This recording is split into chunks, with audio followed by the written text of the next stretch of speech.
अस्सलाम वालेकुम। मैं उम्मीद करती हूँ आप सारे खैरियत से होंगे। जहाँ रहें खुश रहें, आबाद रहें, मेरी वीडियो को देखते रहें और प्यारे प्यारे कमेंट्स करते रहें। ये सुबह 7:15 का टाइम है और मेरी अपॉइंटमेंट थी कैम्ब्रिज हॉस्पिटल। तो खुरम ने मुझे बस स्टॉप के पास ही उतार दिया। कहती हैं कि यहाँ पे ही उतर जाओ, तो थोड़ी सी वॉक करो और बस ले लेना। तो मैंने कहा ठीक है, इतनी भी मुझे लिफ्ट मिल गई तो अल्लाह का शुक्र है, क्योंकि उन्होंने घर जाना था तो बच्चों ने भी रेडी होना था, तो उनको स्कूल के लिए छोड़ना था। तो बस या मैं बस स्टॉप की तरफ चल रही थी और मौसम इतना अच्छा था, ठंडी ठंडी हवा चल रही थी। तो मौसम शुक्र है बारिश नहीं थी। बारिश हो जाए तो ज़रा मुझे थोड़ा सा होता है, मगर सर्दी हो वो सही रहता है, मगर बारिश नहीं होनी चाहिए। तो ये बस स्टॉप की तरफ जा रही हूँ। सुबह के टाइम वैसे ही काफ़ी क्वाइट था, वो आगे काफ़ी लोग खड़े हुए थे। मैंने कहा चलो ये तो अच्छा हो गया, मुझे जो बस है ज़्यादा उसके लिए वेट करना नहीं पड़ेगा, क्योंकि लोग पहले से ही खड़े हैं। इसका मतलब है कि बस आने में कुछ ही मिनट रह गए हैं। तो मैं भी बस इस खामोश लोगों के साथ जाके खामोशी से खड़ी हो गई और फिर मेरी बस आई तो मैं बस में सबसे आगे फ्रंट सीट पे बैठ गई। ये देखें, मैंने कहा चलो थोड़ा सा व्यू भी बनेगा और थोड़ी सी बातें भी हो जाएंगी, तो आगे बैठती हूँ। मुझे वैसे भी अच्छा लगता है बस में सबसे आगे बैठना। अगर नीचे वाली है तो मुझे होता है कि मैं ऊंची वाली सीटों पे बैठूँ, अगर ऊपर बैठना है तो सब सबसे आगे फ्रंट पे बैठना मुझे पसंद है। अगर मेरा कभी चांस हो बच्चों के साथ भी निकलना हो तो मुझे यही होता है कि बच्चे आगे ही बैठें, ज़्यादा पीछे ना बैठें। तो ये देखें कितनी ज़्यादा फील्ड है, यहाँ पे लोगों ने चीज़ें वगैरह लगाई होती हैं ताकि ऑर्गेनिक फिर अपने फार्म हाउस वगैरह में बेचते ही हैं। तो ये देखो, मैंने कहा चलो आपको कैम्ब्रिज की रोड्स वगैरह भी बताऊँ। मुझे जबकि बताया था कि सुबह के टाइम काफ़ी मुझे ट्रैफिक मिलेगी, मगर अल्लाह का शुक्र है जब मैं वहाँ पे पहुँची, जबकि मैं 20 मिनट अर्ली थी, तो लिखा हुआ था उसमें कि आप 15 मिनट पहले आएँ। तो मैं ज़्यादा जल्दी नहीं पहुँची थी, थोड़ा सा ही जल्दी थी। तो उतनी देर में मैं थोड़ा सा टॉयलेट गई, फ़्रेश हुई, तो मेरी अपॉइंटमेंट आ चुकी हुई थी। तो बस ये जी, ये इधर बहुत ये मसले हैं, ये जो नी दर्द होती है ना, एक्सरे भी कर ली है, सब कुछ कर ली है, बस फिजियो वगैरह की भी अपॉइंटमेंट होती हैं, मगर मुझे नहीं पता फिजियो से लोगों को आराम होता है या नहीं, मगर मुझे तो कोई बेनिफिट नहीं हुआ। फिजियो पे जा जा के भी कोई भी वर्थ नहीं था, टाइम ही वेस्ट था। तो सामने से बस आ रही थी, मैंने कहा चलो अब इधर से बस की वीडियो बनाती हूँ। तो ये देखें यहाँ से बस गुजरी है। बस फिर वही बात है ना, लंबा सफ़र हो तो बंदा क्या करे, फिर मैंने कहा कैमरा ही निकालूँ। तो ये यहाँ पे रोड वर्क हो रहा था, जिसकी वजह से सब ने मुझे वार्न किया हुआ था घर से जल्दी निकलना, नहीं तो अपॉइंटमेंट के लिए तुम लेट हो जाओगी। मगर अल्लाह का शुक्र है बड़े टाइम पे अपॉइंटमेंट पे पहुँच गई थी, तो ज़्यादा देर नहीं हुई, बल्कि देर क्या नहीं हुई, पहले ही पहुँच चुकी हुई थी। ये सामने है कैम्ब्रिज हॉस्पिटल, और ये इतना बड़ा हॉस्पिटल है कि हकीकत में मगर मैं हॉस्पिटल जाती हूँ ना, मेरे दिल को कुछ होता है।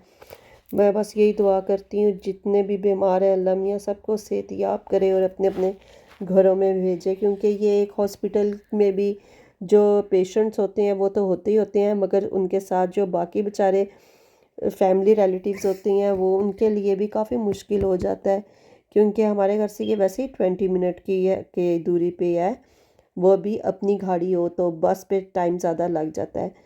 क्योंकि मुझे भी था कि मैं अब टाइम पे, शुक्र है अपॉइंटमेंट थी सुबह के टाइम ही थी। मुझे वैसे भी सुबह की मॉर्निंग की अपॉइंटमेंट्स हमेशा पसंद है। तो ये आगे एक लड़की जा रही थी शलवार कमीज़ वाली, तो बस मैंने अपना लेफ़्ट साइड पे होगी, मैंने कहा यहाँ पे लगता है होगा। तो जब मैंने देखा तो बोर्ड गलत था, फिर मैंने कहा मैं किस तरफ जाऊँ, फिर मैं थोड़ी सी आगे गई, मगर मुझे साइन बोर्ड का सही समझ नहीं आई थी तो मैं रुक गई। मगर शुक्र है अल्लाह का, ज़्यादा मुझे वॉक नहीं करनी पड़ी। मैं राइट डायरेक्शन पे पीछे की तरफ मुझे जाना था, तो फिर मैंने पीछे की तरफ से गई और रिसेप्शन पे गई, तो उन्होंने मुझे अंदर ही अंदर बता दिया कि ये स्टेप्स हैं, यहाँ पे इस स्टेप को फॉलो करते रहो। तो ये मेरे स्टेप भी आ गए, मैंने स्टेप का नाम लिया। तो मैंने तो ये ओपन जूती पहनी हुई थी। मुझे वैसे भी हॉस्पिटल चले जाओ या शॉपिंग मॉल चले जाओ, मुझे बहुत ज़्यादा गर्मी लगती है, तो मुझे यही होता है मैं कोई स्लाइडर वगैरह पहनूँ जो कि ईज़ी मैं चल भी सकूँ, क्योंकि गर्मी की वजह से मुझे होता है कि बंद शूज़ वगैरह पहनती हूँ काम पे, मगर मुझे ज़्यादा गर्मी हो तो मुझे ज़्यादा स्लाइडर ही अच्छे लगते हैं। तो अब ये मैं अपॉइंटमेंट की तरफ जा रही थी और देख रही थी बेचारे कितने पेशेंट्स वगैरह हैं, हॉस्पिटल भरे पड़े हैं। आप जिधर भी चले जाओ, एयरपोर्ट चले जाओ तो वहाँ पे पैसेंजर है, हर कोई आ जा रहा है, हॉस्पिटल आ जाओ तो ये है, तो पेशेंट्स हैं। ये देखें हॉस्पिटल के अंदर ना इन्होंने काफ़ी अच्छा ये लिखा हुआ था एडम ब्रॉक्स के बारे में, उसकी हिस्ट्री के बारे में और उनकी ट्रेनिंग के बारे में, नर्सिंग ट्रेनिंग के बारे में, और उसके अलावा जितने भी ये जो अपना डॉक्टर वगैरह हैं जो पुराने यूज़ करते थे स्पून मेडिसिन्स के लिए, या उसके अलावा अल्लाह जाने कौन कौन सी चीज़ें ये यूज़ करते थे, उसके बारे में लिखा हुआ था। इनको कोई कप मिले हुए थे, वो भी इन्होंने डिस्प्ले किए हुए थे, और ऐसा लग रहा था मैं जैसे किसी क्या कहते हैं उसमें आ गई हूँ, क्या कहते हैं लीना अमरीना, म्यूजियम। हाँ म्यूज़ियम में आ गई हूँ। Very good. कभी कभी तो ऐसा होता है अल्फाज ही नहीं याद आते कि कहना क्या है। तो अच्छा हो गया अम्बरीना ने मुझे बता दिया है। ऐसे ये देखें, लग रहा है ना लीना अम्बरीना, ये देखो म्यूज़ियम ही Yeah, लग रहा है। because there's like it looks quite old and stuff like that. बेटा काफ़ी ओल्ड थी, इवन कि उनकी सारी हिस्ट्री लिखी हुई थी, इन्होंने सारा बताया हुआ था कि क्या क्या ये चीज़ें यूज़ करते थे और कैसे यूज़ करते थे, सारा लिखा हुआ था। तो सारे वही बात है ना, मेडिकल के जितने भी टूल्स हैं वो सारे इन्होंने ना इस तरह ग्लास में अपना कैबिनेट्स बना के लगाए हुए थे, पुराने हिस्ट्री सी थी। तो ये देखने में अच्छा लग रहा था, क्योंकि जल्दी पहुंची थी तो मैं भी खड़े होके बड़े गौर से देखने लगी कि ये क्या क्या चीज़ें पड़ी हुई हैं। तो उसके बाद अपॉइंटमेंट भी होगी, शुक्र है अल्लाह का, उन्होंने अब फिर दोबारा बुलाया। बस इधर यही है कि बुला लेते हैं, पूछ लेते हैं ठीक हो, वही बात है, फिर हमने यही कहना ना कि ठीक है फिर अगली अपॉइंटमेंट दे देते हैं। तो अब मैं अपॉइंटमेंट अपनी ख़त्म कर चुकी हुई थी, तो जा रही थी गेट की तरफ, मगर वापसी पे मुझे इतना ज़्यादा चलना पड़ा। खुरम ने कहा कि मैं आके पिक कर लेता हूँ, मैंने कहा नहीं। अब मैं ये एग्ज़िट ले रही थी डोर का, मैंने कहा नहीं खुरम मैं खुद ही आ जाऊँगी। मगर जब मैं स्टेशन पे पहुँची हूँ ना, एक तो चलना ही इतना था, और जब मैं स्टेशन पे पहुँची तो उधर देखा तो उधर लिखा हुआ था कि 15 मिनट तक आनी है। खुरम की कॉल आ गई, कहते हैं कितनी देर तक बस आनी है। मैंने कहा खुरम ये तो कह रही हैं 15 मिनट्स तक। ये देखें कपल कितना बूढ़ा है। तो फिर कहते हैं चलो मैं आ जाता हूँ तो मैं पिक कर लेता हूँ। फिर खुरम ने पिक किया। ब्रेकफास्ट करके नहीं गई हुई थी, क्योंकि मुझे था कि ब्लड टेस्ट भी होना है, वेट भी चेक होना है, साथ मुझे होता है कि फिर टॉयलेट भी यूज़ करना पड़ जाता है, चाय वगैरह पी के निकलो। तो फिर ये खुरम ने मुझे ले लिया। तो फिर ब्रेकफास्ट के लिए मैंने कहा मुझे मैकडोनल्ड ले जाए, मुझे भूख बहुत लगी हुई थी। फिर हम मैकडोनल्ड्स आ गए, वहाँ पे हमने फ्रेपो को ऑर्डर दिया तो उन्होंने कह दिया आइसिंग मशीन ही ख़राब है। और अमरीना इधर हमेशा बेटा देखा है मशीन ख़राब ही इनकी होती है, Yeah, it's most most of the या times. Most of the time इनकी मशीन नहीं चलती। तो फिर हमने यहाँ से कैपुचिनो ले ली, साथ वेजी रैप ले लिए थे, तो वो हमने ले लिए। फिर हम घर आ गए, उधर हमने खड़े होके क्या कहते हैं अपने फ्रेपो पी ली, जितनी देर तक हमारी क्या कहते हैं मील नहीं आया था, क्योंकि फ्रेपो उन्होंने उसी टाइम फ्रेपो सॉरी कह रही कैपुचिनो उन्होंने उसी टाइम ही दे दी थी। तो जितनी देर तक मील नहीं आया हमने कहा चलो यही अब पी लेते हैं, तो वो पी ली। फिर उसके बाद अपना वेजी रैप एक एक लिया।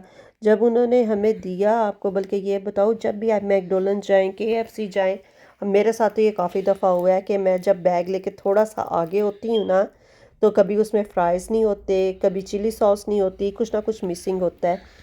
वही हुआ कि खुरम ने मुझे कहा कि चेक करो चीज़ें पूरी हैं। जब मैंने चेक की तो उसमें वो नहीं थी, क्या कहते हैं फ़्राइज़ ही नहीं थे। खुरम ने देखे तो फिर कहते हैं मैं लेके आता हूँ, फिर खुरम फ़्राइज़ लेके आए। तो फ़्राइज़ का तो देखो मील में देना चाहिए, इसलिए मैं आपको कहती हूँ आप जब भी अपना ऑर्डर वगैरह कलेक्ट करें, विंडो पे या उसी लड़की के सामने या वही लड़का जो आपको डिलीवर करे उसके सामने चेक करें। फिर मैं घर आई और आज मुझे मेरी बहन ने बताई थी ये यमी रेसिपी आलू के पराठे की। मैं हमेशा आलू बॉईल करती हूँ तो बीच में मसाले डाल के पराठे बना लेती हूँ। ये देखिए इसमें अनियन ब्राउन नहीं करना, थोड़ा सा ऑयल में फ्राई करके जिंजर पेस्ट थोड़ी सी फ्लेवर के लिए इतनी सी डालनी है। फिर गार्लिक पेस्ट थोड़ी सी डालनी, बहुत ज़्यादा नहीं डालनी, थोड़ी थोड़ी डालनी है। इसके बाद ये देखें हाफ टी स्पून आपने डालनी है। फिर उसके बाद मैंने क्या कहते हैं आलू जो थे वो बॉईल कर लिए और उनको अच्छी तरह मैश कर लिया। तो ये देखिए ये अब मैं आपको दिखाती हूँ कितना थोड़ा सा ऑयल डाला है, बहुत ऑयल नहीं करना, क्योंकि वो फिर आपके जो पराठे हैं वो फट जाएंगे।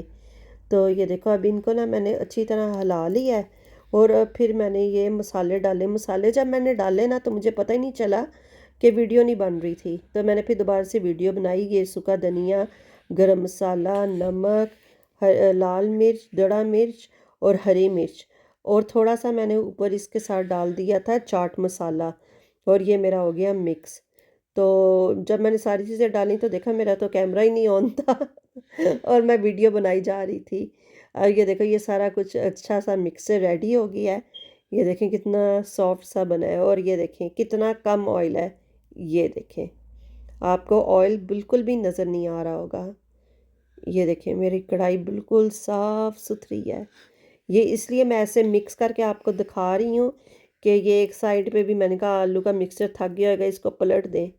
होता है ना, एक साइड पे रख रख के चीज़ थक जाती है तो ये मैं इसको आलू को पलटाने पुलटाने उल्टाने लग गई थी अच्छी तरह। तो ये देखें जी, ये मेरा बन गया मिक्सर। फिर मैंने एक दो रोटियां ली, एक छोटी ऊपर डाली और एक ऊपर और एक नीचे डाल के बीच में मैंने मिक्सर डाल के इसको प्यारे से हाथ से प्यार सा किया, और इसके ऊपर थोड़ा सा मैंने फेंक दिया अपना क्या कहते हैं आटा खुश्का जो होता है, वो डाल के इसको मैंने बेल लिया। ये देखें, ये जब मैंने बेला और मैंने देखा आटा तो काफ़ी नरम है, और फिर मैंने आराम से पकड़ के बीच में डाला देसी घी और इसको उल्टाया पुल्टाया। पराठे मेरे बड़े होते हैं। और ये देखें मेरा पराठा हो गया रेडी। मुझे इजाज़त दीजिए, अल्लाह हाफिज़।